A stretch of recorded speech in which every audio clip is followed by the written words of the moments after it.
The rows of folding chairs gleamed in the sunlight, flanked by crisp uniforms and polished medals, commemorating Operation Resolve, 20 years of honor.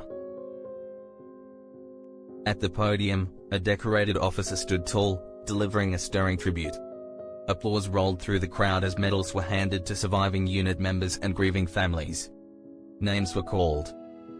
Standing at the very back, behind the crowd, behind the cameras, was a man no one noticed.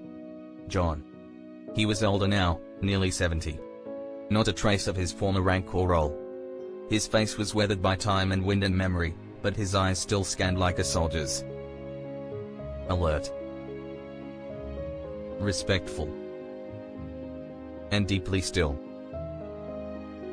He stood there, straight as if called to attention, yet slightly apart from the living ceremony. He did not clap. He did not speak. He watched. The sounds around him blurred, distant applause, footsteps shifting, the rustle of a flag. And then, just for a moment, his mind took him somewhere else. Dust kicked up by boots. A wall crumbling under fire. Himself, younger, dragging a bleeding man into the shadows. A night sky fractured by fire. Dog tags glinting under a cold, foreign moon. The sharp silence that followed a scream. A final salute in the dark. He blinked and the scene returned.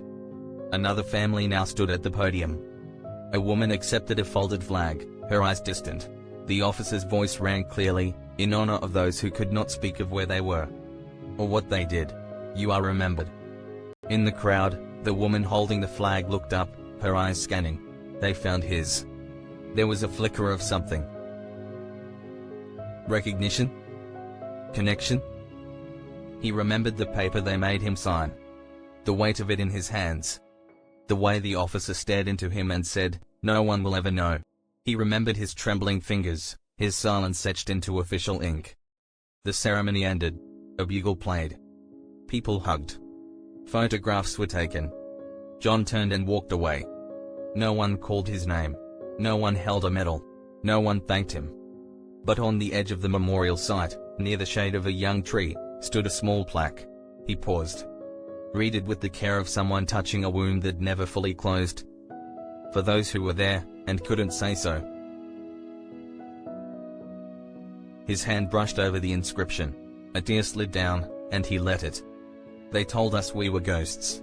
That no one could know where we'd been. We signed silence with our lives. So I came, not to be seen, but to remember. He turned toward the parking lot. The banner behind him rippled once more. To the ones who stood in the shadows. We see you.